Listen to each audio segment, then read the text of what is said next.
Welcome to Pale Blue Pod, the astronomy podcast for people who are overwhelmed by the universe but want to be its friend. That's us. Hi, everyone. I'm Dr. Moiya McTier, an astrophysicist, a folklorist, and a friend to the universe. And I'm joined by my bestie / co-host. I'm Connie. I am overwhelmed by everything, but also the universe. And I'm glad that Dr. Moiya can help untangle it for me. It's weird when you call me Dr. Moiya. Okay, my bestie. I love when my bestie gets to help me through it. Yeah, it's like when your parents call you by your whole name, but not in a you're in trouble way. Yeah. It's just strange. I have a couple of friends, like I go by Connie online on ConStar, but like I go by Connie, and I have like maybe one or two friends who still call me Constance. Mm-hmm. And I was just like, that is kind of odd. But I do like say my full name as Constance Gibbs, so it's just interesting.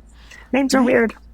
Names are weird. And you're in my phone as Constance Gibbs because that's how you introduced yourself to me. But when I'm going to search to text you something, I type in Connie. It's really inconvenient. I should change that. That's on me. I have that with someone else as well. But at least, like, if you're searching for me, it's always CON. ConStar, Connie, Constance. But some people, you know, like their Twitter name is different than their like regular name. And I'm just like, dang it, I keep typing your real name.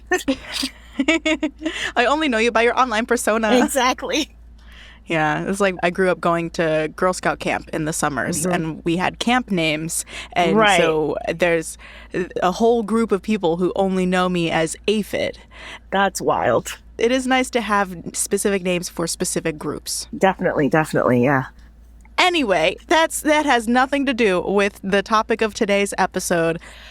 If I'm being honest, I probably just wanted to procrastinate a little bit to not get to the topic of the episode so soon. But we have to, friends. We can just go and dive into it. And I'm here to help you, process what you've endured. Thank you very much, Connie. I have been TikToking, and one of the comments on one of my videos asked for a long-form podcast where I react to ancient aliens, and I want to give the people what they want. So I'm so selfless in that way, and so I did. I watched a whole episode of Ancient Aliens last night, and you might be thinking to yourself, well, Moiya, that's what, like 21 minutes of your time? Surely I thought it was going to be like 22 minutes, like a 22, and all the commercials. I thought it was a solid half hour, but like they give you extra commercials on some of those. It's 17 minutes max of content, right? No. The first season was 5 episodes of hour-and-a-half long episodes, commercials. So 2 hours with commercials, I imagine. And then, just so you know, fellow friends of the universe, there are 22 seasons of Ancient Aliens.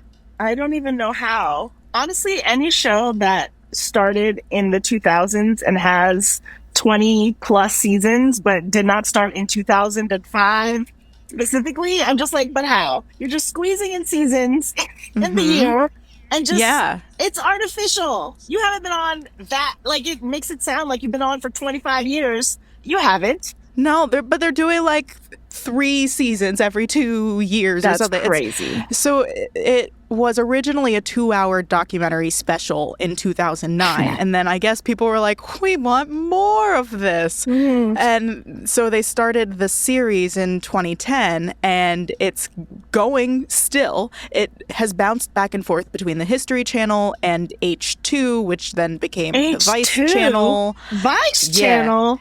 I'm pretty sure. And that there are 285 episodes of this show out there. Not all of them are an hour and a half long. By now, they're just at the 42, 45 minute mark. But there's a lot of stuff there. I've only watched 1 episode. If you all really like this, I will watch more. I will hate watch more. Sometimes people ask me to criticize stuff, and because I respect art, I still feel the need to find the good in it. You know, that's why we do both the peeves and the thieves of our hearts on the movie review episodes. But I would be happy to just rage watch Ancient Aliens and tear it to shreds because I have nary a thief for this episode. I tried. I can't think of one. There wasn't even anyone hot. Well, I honestly didn't think so. But no, that's wild. And, guys, Moiya is truly selfless because she didn't make me watch it. Correct. I didn't want to make anyone suffer. And I'm doing this so that you never have to suffer. Mm-hmm. But I'm so fascinated and I'm so ready to go on this journey with you because I feel like I've been waiting for a Moiya Just Gets to Rant episode. Like, there's a lot of stuff where you are just so professional and you are logical and you have the knowledge and you are eloquent with it and you are gonna bring us the facts. But sometimes, I'm ready just to see that little fire, get riled the up. Aries moon. Yes, I'm ready. So, listeners, let's dive in. Okay, so Ancient Aliens is an entire series devoted to spreading ancient alien theory. There are several sub-branches to the ancient alien theory, but the idea generally is that aliens did once visit Earth, or maybe multiple times, and that they gave ancient humans technology, that they helped ancient humans do some things. And a lot of this is inspired by and based on books by pseudoscientific charlatans. That's the most generous thing I can call them. They claim these alien astronauts visited us, and then we feel the need to make documentaries about them. I love this story in Stargate. I hate it when it's being presented as truth. So there's 22 seasons. What you're telling me, though, is that there's 20 plus seasons worth of information that they have packed from these various pseudoscientists. Yes, and scores of authors with no other credentials to their name who they interview about the books that these uncredentialed people wrote. Okay. So these are my reactions to the pilot. Semi-stream of consciously with some late fact-checking inserted because, the lies or the falsehoods start right away. Oh, boy. My first reaction, because they have this little introduction montage where they're just introducing the idea that ancient humans couldn't have possibly been advanced enough to build the pyramids. Right. That's the standard one. That's the standard one. And I was ready for that. But I wasn't ready for that same montage to then go, and what about our modern aviation technology? I'm like, these bitches think airplanes are evidence of aliens. But also, isn't the show called Ancient Aliens? Like, our planes are not ancient. That is recent. So that's recent alien evidence. That is recent alien evidence, but they're saying that airplanes, the aeronautics information that is required to make airplanes was actually given to us long ago. And this is where they start, because maybe they knew that we would be skeptical there. Well, yeah. So they start in Saqqara, Egypt, which is also called the City of the Dead. It's where the city of Memphis put their dead. And there's a big step pyramid to the Pharaoh Djoser, and they claim in the episode that it's the oldest of Egypt's 97 pyramids. A little fact check here, Egypt actually has closer to 130 pyramids. Well, okay. And they knew that then in 2009 or whatever. I can't say for sure. Fair. That's a good point, Connie, but you think we've discovered more than 30 pyramids in the last and that no one's 17 years? Yeah. Neither of us have seen major articles about it. Like, we both are in those kind of social and community circles, and we haven't seen anything. No. I took an Egyptology class in 2012 or 2013. I feel like that would have come up that we had discovered a new pyramid. Yeah.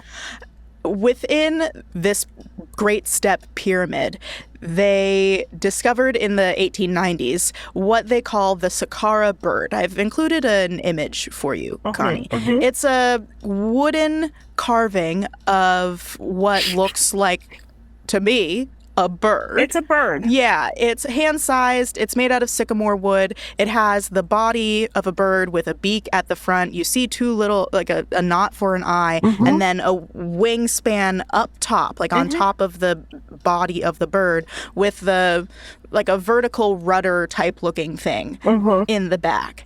And I look at this, you look at this, we see birds. It's a bird.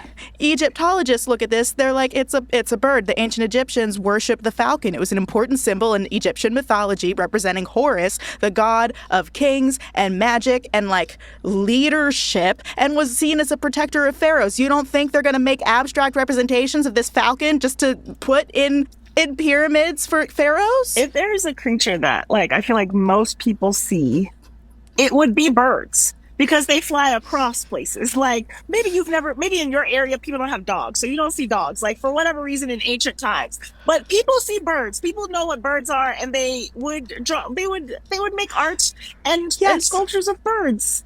And also, planes are the shape they are because of birds, not the other way around. You are exactly right, bestie. Okay. All of the aviation pioneers that I wrote about in chapter 4 of my upcoming book, Mothers of Invention, by the way. Plug. Pre-order now. Yes. Pre-order now. All of those pioneers were interested in biomimicry. They were observing birds and other like natural aviation teachers around them. So our airplanes, there are some differences, but they are inspired by birds. And the people in Ancient Aliens look at this Saqqara bird and they say, but real birds don't have rudders. And so this must actually be an ancient glider machine. And so they run a couple tests where they put something shaped like the Saqqara bird in a wind tunnel, and they do a couple modifications and it flies. And then there's a quote here: tests show that the Saqqara bird is a highly developed glider. Okay. And they did the experiment. Yes. Oh, they were trying to also be like Mythbusters. Yes. Yes. And this is just one example of gliders in ancient civilizations. They then take us from Egypt to pre-Columbia, where they point out what they in the show call the Tolima gold figurines. I looked it up. These are called more commonly by anthropologists and historians the Kimbaya artifacts, based on the Kimbaya civilization that lived around 1,000 years ago in what is now Colombia. And the artifacts are a collection of a few dozen gold figurines, because the Kimbaya were known as goldsmiths and gold crafters. And the figurines are based on what you see in nature. There are some insects, some fish, whatever. And there are some that in Ancient Aliens they claim look like little airplanes, like an aerodynamic glider. And they also say from 2,000 years ago, which is before the Kimbaya were around, I'm pretty sure. So the timing is often off. They very rarely give exact dates or time periods, but when they do, they don't really make sense. Honestly, I'm wondering if they had to have like an anti-fact checker. Like, okay, this is looking too correct, or like, is this correct? And then they would go to the person and they'd be like, actually, yes, don't put that in the episode. Because how? Like, the opposite of fact checking happened, and it's sort of like fan fiction. Like, you just like take something you kind of have heard of, and you're like, well, what if they had access to aliens? As opposed to the idea that, like, the Wright brothers and everybody who like worked on like modern aeronautics would have been like, wow, I can make a figure like a bird. I wonder if I can make it fly. We do that in 3rd grade. We turn paper into airplanes. Like, this is a thing that we do as children. Yes. And they're like, no, it had to be aliens who told them to maybe pinch the little end of the figurine a different way, so maybe we can see if it will fly. Right? Like, what, were they never kids? Just playing around? Did they? I'm glad you thought of paper airplanes because that's exactly where my mind went first. But like back to these gold They're figurines. beautiful. They are stunning, and some of them, I guess, if you were looking for a glider or an airplane, you would see a glider or an airplane because I'm looking at one in this image that it has like a torpedo shaped body, and then there are triangle wings coming out on either side, and then there's like a two-sided rudder on the back. And they're obviously people are in there. Clearly. If I wanted to call this an airplane, I could.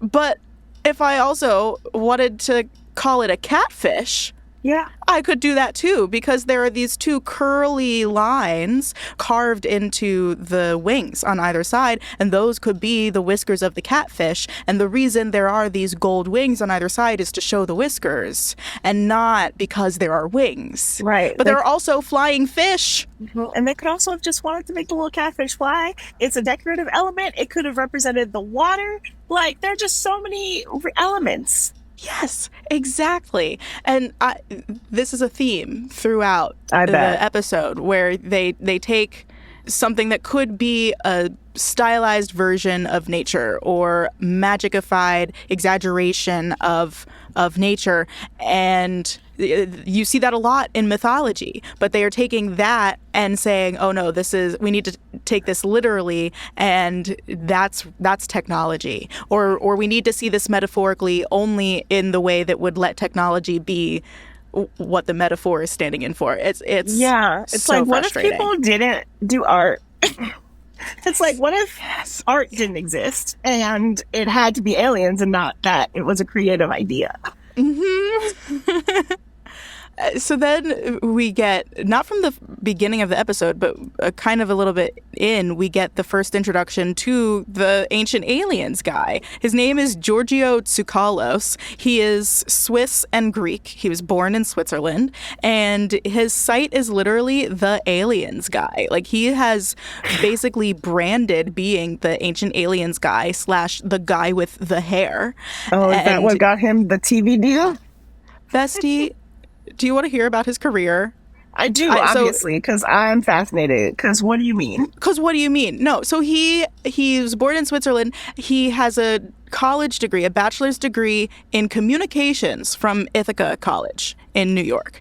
He then, after graduation, started working as a promoter for a bodybuilding contest company. What are you showing me? His hair. Oh, yes. No, so that's his trademark look. That's what he's known for. And he leans into it. So he worked for the bodybuilding contest for 8 years. Around the same time, he was editing the legendary Times magazine. And that's it. That takes us to 2009, when he then becomes the ancient aliens guy. He claims to be a UFOologist and the world's leading ancient aliens theorist. But he, as far as I can tell, has no training in history or astronomy or anthropology or comparative mythology or anything that would give him any sort of expertise in this arena. Because what do you mean he was a promoter? He wasn't even a bodybuilder. He was a promoter. He went to Ithaca. I think I'd like to Ithaca. Being communications like this, it's crazy because this is low-key, my career path, where it's yes, I was a communications major. I've done a lot of random jobs. I have worked at a magazine. I've worked at Time magazine and not the legendary Times magazine. And this is me going up and being knock, knock, hey, A&E. I have written a lot of articles about children journalists, so I'm gonna, actually, no, that one's something I would be qualified to talk about. That's crazy, because he didn't even have a television experience, to be able to be a leading person. Correct. On a show, because I didn't know there was an editor a guy for a magazine. I didn't know there was the guy. I was they just interview different people, but of course there's one guy got to interview the people. Well, he doesn't interview the people. Oh, okay. So he's just hi, here's the stuff. He's one, so he is one of the many people that they interview on the show, but he's in most of the episodes. Okay. And he is also an author. But the show interviews dozens of these pseudoscientific people who have written books but don't seem to have any real training. There are a couple of legitimate scholars that they interview for the show. John Young is a mythologist that they interview, although I don't think I saw him in episode 1. Sarah Seeger is a real astrophysicist who studies exoplanets. I'm pretty sure they interview her in some point in the first season, according to the IMDb. But they don't have scholars like that in later seasons because people caught on to what Ancient Aliens was doing. I've been asked to do a couple of things like this where people are like, can you come on our show? They might send me the questions ahead of time. This was like earlier in my career when I didn't know how to say no. They might send me the questions ahead of time and they wouldn't give me editorial control. So they could just chop up anything I say and rearrange it to make it look like I'm saying whatever. And that editing trickery was almost certainly used, or that type of dishonesty was certainly used to get those scholars on the show. One of the people they interview is David Childress. He's an author of this Ancient Alien stuff. He says in the episode, and this is true, this is how they get you, because some of the things they say are true. He argues that myths are based on kernels of truth, and so myths about flying beings in the sky are proof that there actually were beings flying down from the heavens. And instead of going to religion like most of these civilizations did, he said aliens. Yes. Well, I mean, he's looking at the religion and saying that, much like in Stargate, the religion is actually worshiping aliens. What? I mean, he is not a folklorist. He is not the mythologist that they interview for the show, and so They also explained the sun going across the sky as someone riding a chariot. Oh, do you want to tell the Parker Solar Probe that there's a big guy with a beard up there pulling some wheeled object across the sky? I don't think you do. David.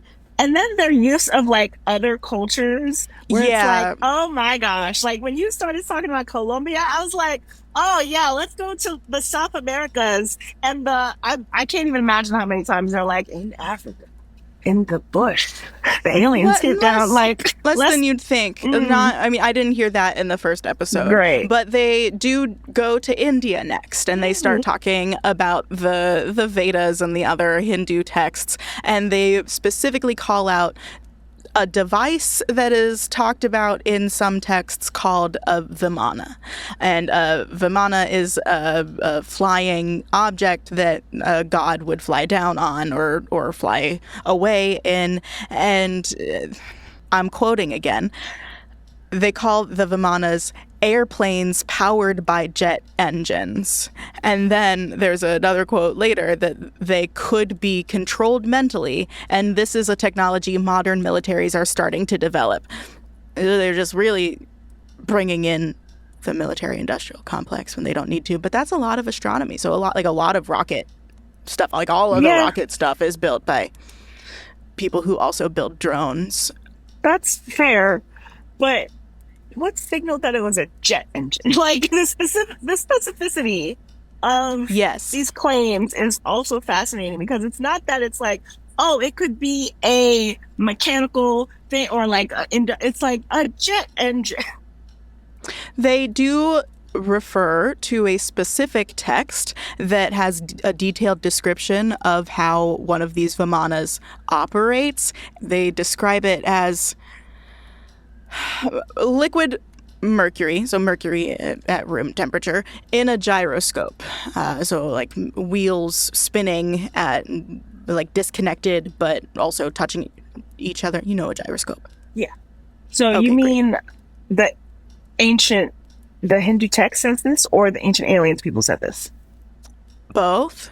Okay. The ancient aliens people said that the Hindu text said this. I did not go and read a Hindu text, but they then interpreted this as mercury in a gyroscope, and that the effects of spinning mercury around in this way and creating the different I don't remember how they described it because I know it wasn't real science, but something about maybe like different magnetic fields, that it produces levitation and anti-gravity effects, and that it produces a spinning white light. And then there's a quote from the episode. They say, quote, NASA has done studies on this. So I did look that up. I was like, what are they possibly talking about? It seems that they might be talking about mercury ion thrusters, which is a real propulsion method that NASA has considered. It's a method where mercury, a chamber of mercury fuel, is ionized. So you pass probably some electric current through it, and the electrons will separate from the mercury atoms, and then you get a plasma of positively charged mercury ions and a bunch of free-floating electrons.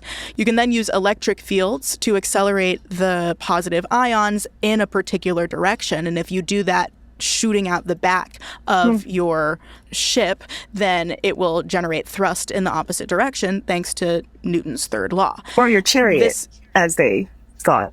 Yes. This generates such a small amount of thrust that you can't use it to get off the ground, but it would be useful in microgravity environments out in space. So you could use it once you're already out of a strong gravitational well. And the ancient aliens people, they like say something about, but this wouldn't be strong enough to actually get off the ground. That's another mystery. And then they just leave it there.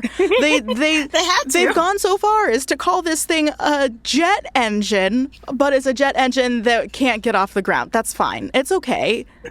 The aliens just didn't leave a manual for that part. Because you forgot the mental stuff. So they controlled it mentally. So that must be what lifts it up. Like maybe mentally they make it lighter than Earth's gravity, but they didn't leave that knowledge or information or technology with us.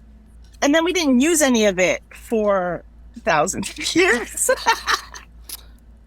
Yes, we just used it to build large structures and also put in our myths. That's it. That's it.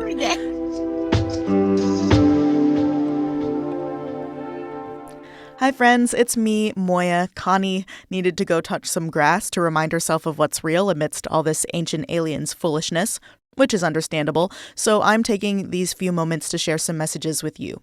The first message is a big thank you to all of the patrons who support the show financially every single month.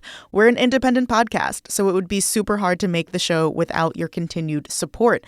And we want to give a special shout out and a ginormous thank you to our Sun-like stars, Scott Reynolds, Tom T., Nicole Bartlett, Ashley Shambo, and Bruce Sedloff.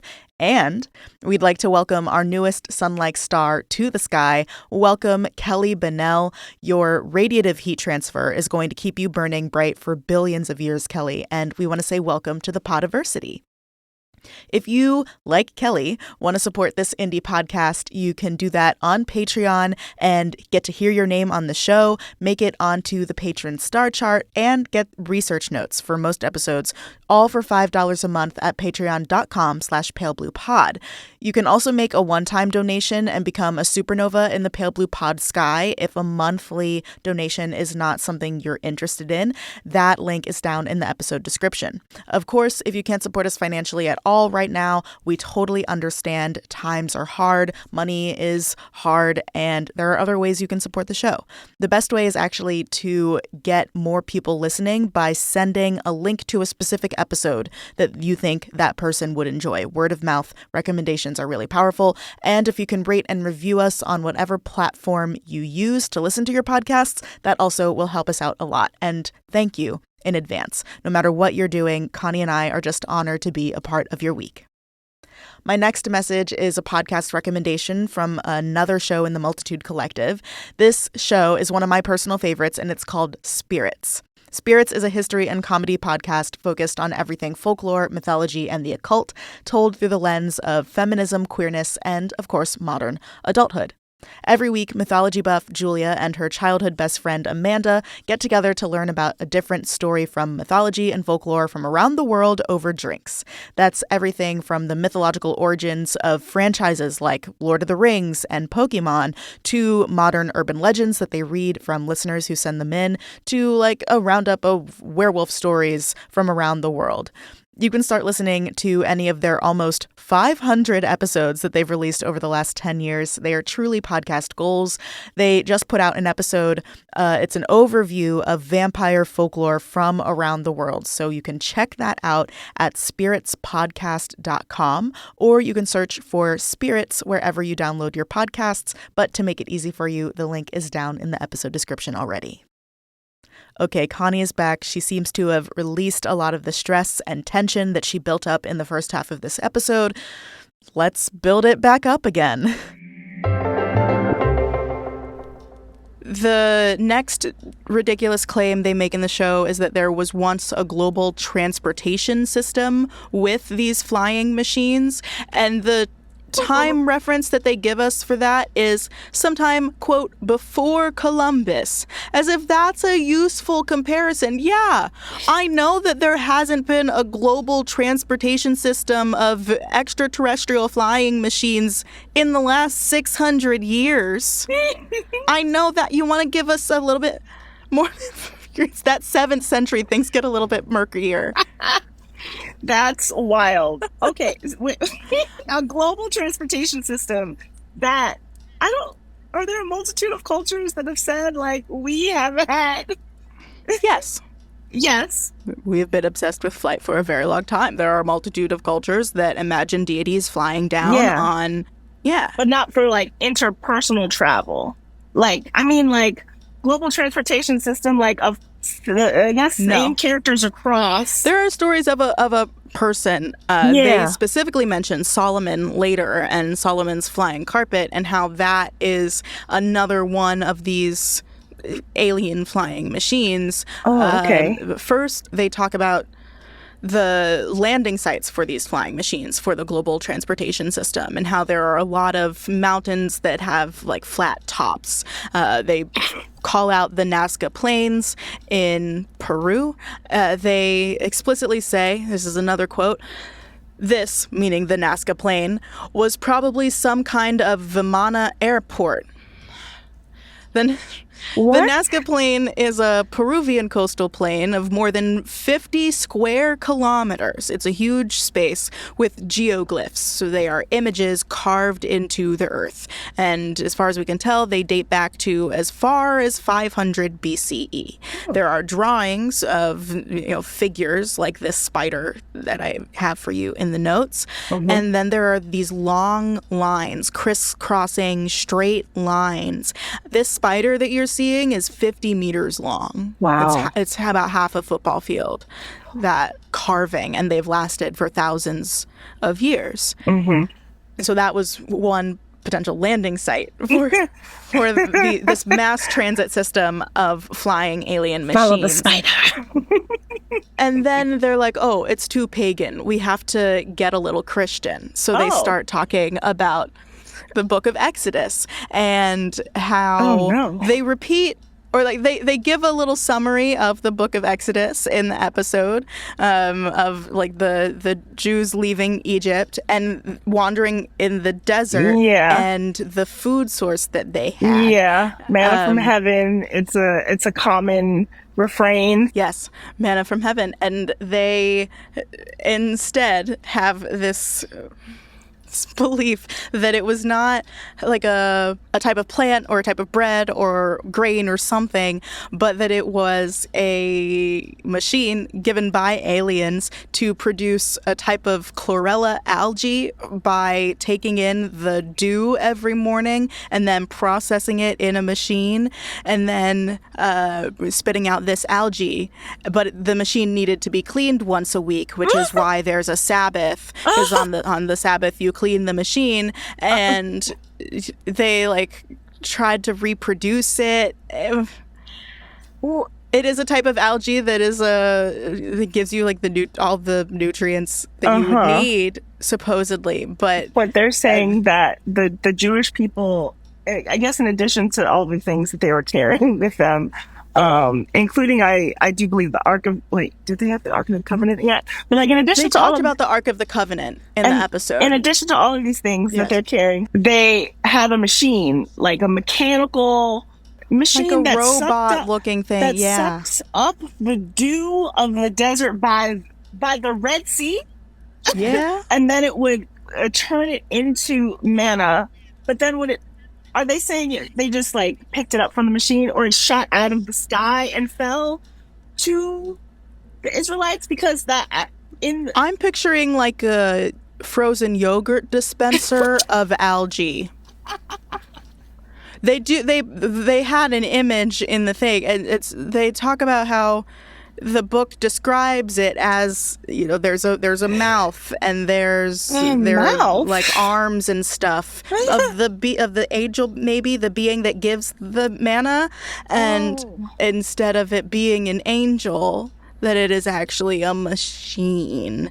And that instead of a mouth, it's like a vent to take in the moisture from the air. And instead of arms, it's tubes to transport the water to the processing tank. And yeah, I mean, you got to filter out all the salt and sand. So salt and sand, and combine it with the algae and give it a power source. Yeah. And I'm curious what those folks think about the rest of that same story. Like, just in the book of Exodus, like 10 pages beforehand, there are the plagues, right? The 10 plagues. Yes. Like, are those also aliens? It must be, right? Or they did didn't not mention cover it? them. Oh, maybe that's in a future episode, because It must be a future they have episode. 285. They had to leave something episodes for you to come back to, you know? Like, they couldn't reveal it all in the pilot. Yes, they had to leave some mystery. I've been jumping around a little bit here. I would like to go back to the NASA scientist, the NASA engineer who claimed that there was indeed an alien spacecraft in the book of Ezekiel. In the Bible. Okay. Do you know the book of Ezekiel? Vaguely. I feel like after David and Solomon were kings of Israel, the kingdom gets broken up, and so the next few books of the Bible are like about the different prophets. So I think Ezekiel is one of the major prophets, and a lot of what he talks about, I think, is just like, you know, trying to get the people of Israel to like follow God again because they've broken up. That is vaguely what I remember from church. Thank you. That's That's good context here. I am to the Bible as you are to other mythology stories. Yes. Yeah. So they say in the episode that Solomon has one of these flying machines, and that's mentioned in the book of Ezekiel. I don't remember when it is. There was a NASA engineer named Joseph Blumrich who set out to disprove this claim of a flying machine in the book of Ezekiel, and he read through it and, you know, recreated some schematics and ultimately concluded that there was a real spacecraft mentioned in this book. Blumrich himself didn't say this, but there's a quote from the author in Ancient Aliens who's recounting this story. He says, "In any court of law, that's evidence that there's been ancient alien." It's like, okay, but giving us technology. So he says it's a spacecraft, and so this guy is just like, well, that's evidence that it is because this one science guy said it. Yes. Okay. Mm-hmm. Just the one. Just the one. And can we even really trust what that one says? Because here's a little bit about Joseph Blumrich. He was born in Austria. I don't remember when. He has a bachelor's degree in aeronautical engineering and mechanical engineering, though no record of a doctorate. But some sites will still call him Dr. Blumrich. He then served in the German army in 1945. Oh. In the German army in 1945. I mean, yeah, sure. That's fine. He then, in around 1959, or in the 1950s, goes to work at NASA, and he is tasked with helping to design the Saturn V rocket, which eventually is put on the Apollo mission, which is very exciting. Okay. But he uses his background in aeronautical engineering to analyze the book of Ezekiel. And even though he didn't know Hebrew, Even though he wasn't a biblical scholar, he had no background in theology or religion or folklore or anthropology or any of the things that would let him study a culture or a piece of ancient text. The Middle East, the this, that, he knows language. He knows nothing. He hasn't studied the way that you interpret ancient texts. Like, he does not know how to do this, and yet he concludes, "Oh yeah, they were talking about a real spaceship." And now that's corroboration. And now people are talking about that as court of law evidence. So that's the flying machine section. There's a whole other section in the episode about what we probably expected, which is, the ancient people could not have possibly built such large structures, pointing especially at the Great Pyramids of Giza. There's a quote from the show: "Ancient alien theorists don't believe aliens built the pyramids." End quote. But they do believe that aliens provided the technology that humans used to build the pyramids. Oh. It's a subtle distinction. Yeah, it is a subtle distinction, but it's like, you couldn't have thought of it, but the work involved, which honestly is probably the harder part for some of these structures, y'all got that. Well, the labor, no, we're just gonna ignore that. The craftsmanship, no, we don't care. Just the technology. That was given by aliens, because we don't want to admit that these people were smart. Yeah. You still have to use it. You still have to use that crank. You still have to use those pulleys and those levers to get those really big rocks up all of that altitude. We're not going to help, though. Have fun. They claim that ancient Egyptians did not know about pulleys and levers, and that those were discovered or invented by the Greeks later. And what do you say about that? Because I don't know. I say that archaeological evidence is incomplete. Yes, that's fair. That it's always going to be incomplete, and that we are often too quick to assume that the ancients had less knowledge and skill than we do now. We're too quick to assume that. So, for example, one of the pieces of evidence that they have in Ancient Aliens for aliens providing the technology to build the pyramids is that, quote, "that's a machine mark, but there were no machines back then." They're looking at a rock from the site, from the pyramid site, and they're like, "Oh, that's a clear machine mark because that's too clean or too perfect." That... Guys, there was just a builder who was autistic or a perfectionist who was just like, "I can do this and I got this." And if it's once, honestly, that's proof that it's not a machine. Bestie, thank you. Yes. The number of like amazing artisans that I see on TikTok on the daily who do things that I could never do, and they seem like it would be impossible to do with the technology I've heard of, but they're just super talented. Then they can just do that because they've practiced, and it's their special interest. And 1,000 years from now, people are going to say that aliens taught them how to do it. Yeah, I was just thinking they're going to say it's AI. Oh my god, because it's happening now. Bessie, people calling everything AI when they see a video of someone who looks really good or a really good piece of art, when everyone thinks that everything is AI, that's the same as these ancient alien bros thinking that everything is aliens. Yeah, because humans are just talented. Yes. Like in 3,000 years, they're going to look back and be like, wow, the internet. And like, I joke about this a lot, right? I'm just like, Wi-Fi is magic to me because I don't truly understand how it works. And even in these conversations, and you're like, radio waves are light. And I'm just like, that broke my brain. That's just magic. But like, I know it's not just magic, and that there's like people who have known how to do the stuff and they've figured out how to do stuff. It doesn't have to be magic. There can be something magical about it. There can be something like otherworldly about like, wow, these people here, they had so much ingenuity that they did this amazing thing that other people on the planet did not do, or infrequently, because like the pyramids, there are pyramids across the world. Like people came up with it. Like it must not be that hard. Yes. And when they talk about moving the rocks, historians have successfully reproduced moving those rocks with just like a few people, as long as you have a ramp, some water, something with low friction. I really it's don't very think pulley possible. system is that difficult for like a culture of people to come up with. Yeah. All you need is just like 3 kids playing with a string. Exactly. They could figure it out. I know they had strings. They had papyrus. They had strings. They had papyrus. So I know there were kids making pulleys, and I know there were kids making papyrus planes. No, we didn't think about how to write anything till the aliens told us.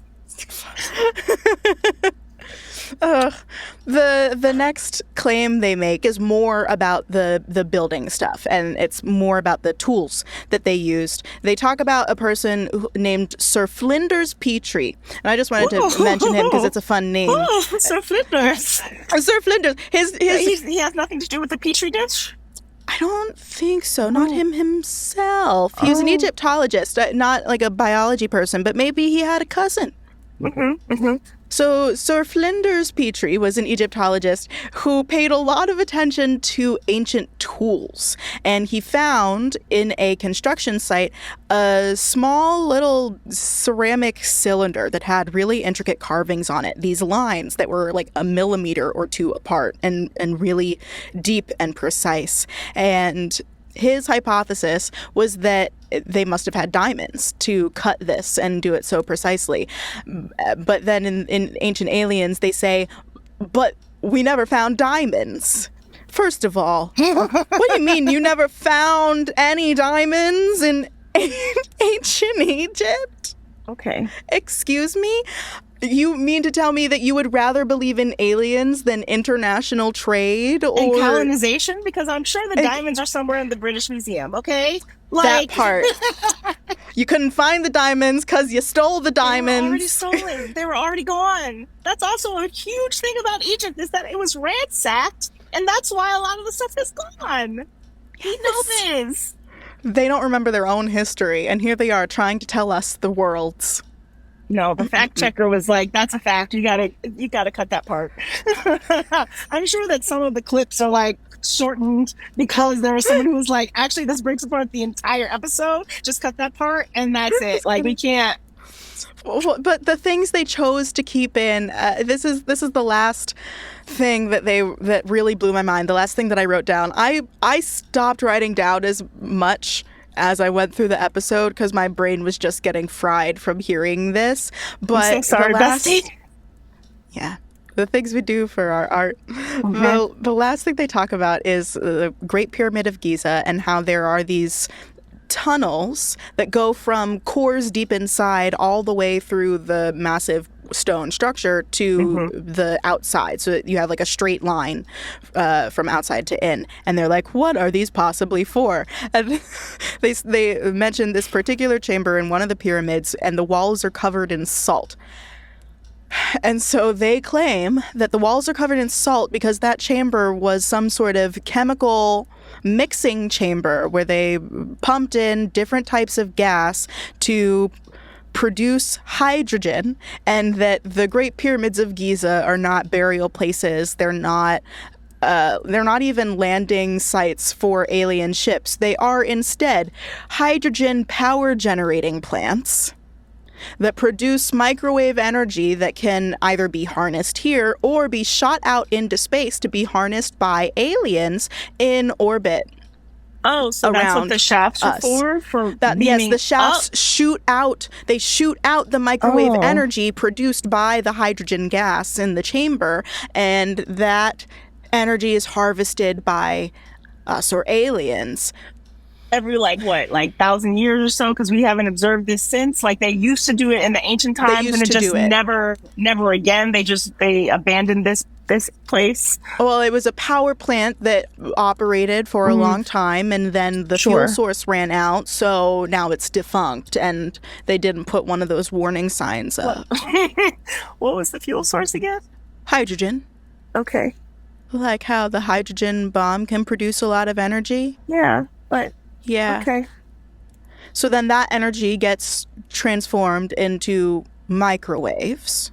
Okay. like light waves, Uh-huh. microwaves, that much like the wireless power transfer system that Nikola Tesla imagined, can transport this energy through an empty medium without wires or conductors. Mm. And then we are power plants for the aliens. Oh. Okay. And that's how they leave us. That's how the first episode ends. We are power plants to the aliens. That's why you should destroy the planet. Don't let the aliens win. Exactly. Destroy us and them. It's already working because they haven't been back. I don't think so. I am sure that there are some of these people who think so. Ancient Aliens guy might not actually think so, but I'm sure he says he thinks so. Yeah. Yeah. And then, like, all of these interviews are, like, separate, right? Because I don't think you could probably put two different ancient alien believers in the same place, because I think their views would probably explode them together in the same room, because they wouldn't have the same... So. No? You think they have the same kind of, like, belief system and how it works? No, I think it's just such a small enough community that I'm sure they have their different opinions, but they're not going to blow up. And the cognitive dissonance is already going to have to be so strong to believe this that you would absorb anything that like reified your worldview, and just meeting another ancient alien theorist, even if they don't believe the exact same thing, would confirm what you already believe. Yeah. I was too brain dead to think of a palate cleanser for after all of that. So instead, I think I would just like to say some facts. I think I would like to end the episode with just some true statements. Yeah, about the past? About anything. Okay. Like, hit me. Bananas are a fruit. Okay, yeah, that's a good one. A low entry point. Like, I think we can mostly, like, we should be able to agree on that. Okay. Actually, maybe if I just start saying facts, you tell me when I get to a good enough fact to end on. Sure. I actually want to see how long you can go. From bananas are fruits to I don't know anything else. Tell me a fact about ancient Egypt. Ptolemy, the Greek astronomer, he lived in Egypt. Right, okay. I think that's probably not a very good fact about ancient Egypt. I was trying to get to some of the areas that we've covered, like some of the places where you could be like, oh, actually, no. But it's hard to put some facts on the spot, so I do understand. Yeah, I really do think my brain is mush. I know that the sun is hot. Mm-hmm. I know that we have found most of our planets out of the solar system through transit photometry. I know that we discovered Neptune because it was tugging on Uranus, and we also discovered Uranus this way. They were tugging on the inner planets, so we went to search for them. I know that the nearest star is 4.5 light years away. I know that the galaxy is roughly 100,000 light years across. I know that we are a barred spiral and not an elliptical galaxy. Okay, I know things again. All right, we're good. Yay! And you know what I know, bestie? I know that you are space. Yes. And so are you. And so is everyone.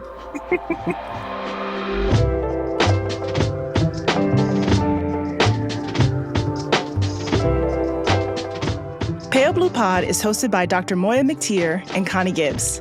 Moiya created the show with the funny and talented Karine Caputo, with help from the Multitude Productions team. Our theme music is by Evan Johnston, our cover art by Shay McMullen, and our audio editing is handled by the superlative Misha Stanton. Stay in touch with us and the universe by following @PaleBluePod on Instagram, or check out our website, palebluepod.com. I, Moiya, am Go Astro Mo on all socials. And I'm @ConStar24 on Instagram. If you want to support our show, join our community at patreon.com/palebluepod or send this episode to your family and friends group chats. We're a member of Multitude, an independent podcast collective and production studio. If you like Pale Blue Pod, you will love the other shows that live on our website at multitude.productions. Thanks for listening to Pale Blue Pod. We'll be back next week.